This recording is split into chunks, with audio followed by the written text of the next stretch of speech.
Salut tout le monde! Alors, puisqu'on est à fond dans les fonds acryliques, jeu de mots, je vais vous montrer aujourd'hui une technique un petit peu bizarre pour peindre un arrière-plan qui donne vraiment l'illusion d'être très texturé, mais en fait, ça reste du 2D. Alors, sur ma toile de petits papillons, le fond semble rempli de plis puis de crevasses, mais il demeure plat et lisse au toucher. Alors, on va créer ce look avec un objet de tous les jours que vous avez tous à la maison, de la pellicule de plastique, ou, comme on dit nous les Québécois, du saran wrap.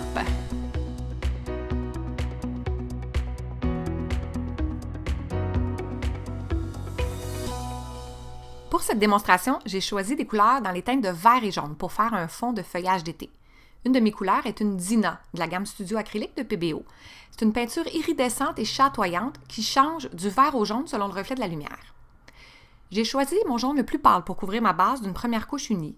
Même si ma toile est déjà apprêtée au gesso, je vais lui faire un fond moins flash que le blanc de titane. Le saran wrap va enlever des lignes de peinture, alors c'est mon petit jaune lumière qui va apparaître dans les fissures. OK, je vous explique comment j'ai fait, c'est vraiment hyper facile, promis.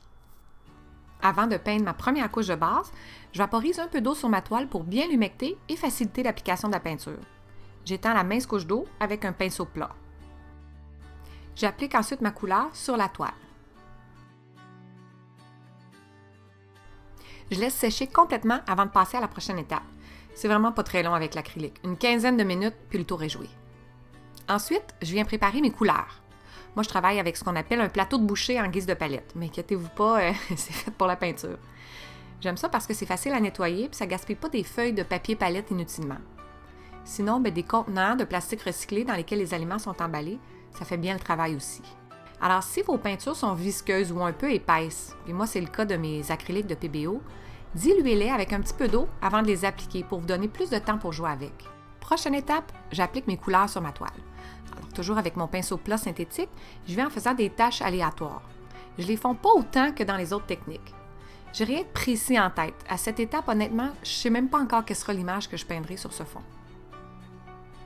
Là, je vous le dis, il faut quand même travailler assez rapidement, parce qu'on ne veut pas que la peinture sèche avant de mettre la feuille de plastique.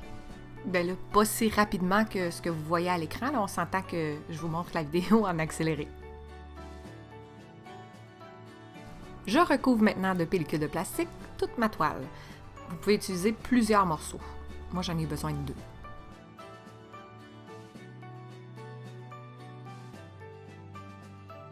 Et là, il suffit de presser et de chiffonner le saran wrap pour créer de la texture.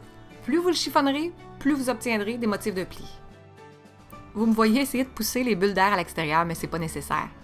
Je presse avec mes mains une dernière fois partout pour que la pellicule adhère bien à la toile. Laissez sécher la toile avec le papier de plastique dessus au moins une dizaine de minutes pour qu'elle retienne bien les motifs. Si on le retire trop vite, les couleurs trop mouillées peuvent se remélanger.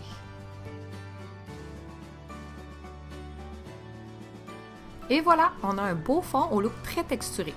Remarquez que c'est la couleur jaune pâle de ma couche de base qui apparaît dans les craquelures. Certains endroits ont plus de plis parce que la pellicule de plastique était plus froissée et d'autres endroits, comme un spot jaune que je vais vous montrer, il n'y en a pas assez. J'ai trop frotté dessus. J'essayais d'enlever une grosse bulle d'air, vous vous souvenez? C'est pas dramatique, là. Je vais repeindre quelque chose par-dessus pour cacher cette section-là qui me plaît un petit peu moins. Je vous montre en version haute vitesse comment j'ai peint mon papillon. On ne le voit pas sur la vidéo, mais j'ai d'abord tracé le contour de mon image au crayon à la mine sur ma toile.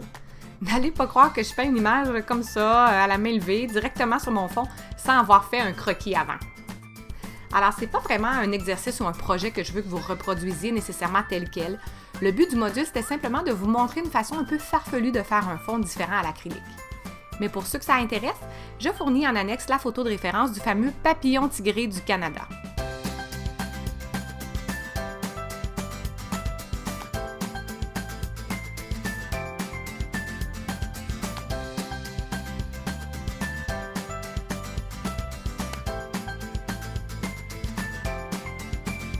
Ici, je vous fais remarquer que ma palette est recouverte d'une pellicule de plastique. Bien utile finalement, le bon vieux saran wrap.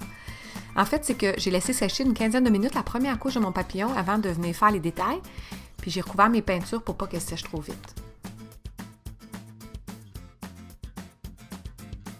Bon, j'ai dit tantôt que le papillon, c'était pas vraiment un exercice. Par contre, j'aimerais beaucoup que vous expérimentiez avec cette technique du saran wrap et que vous vous créiez un beau fond dans des teintes que vous aimez.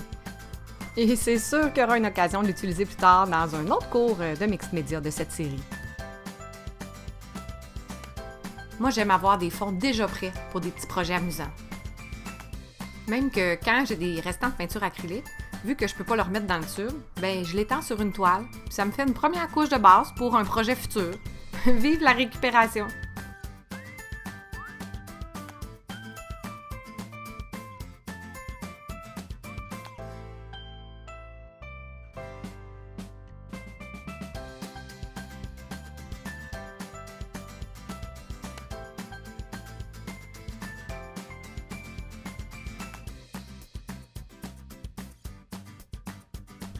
Merci d'être là, de partager ma passion. Vous êtes fantastiques.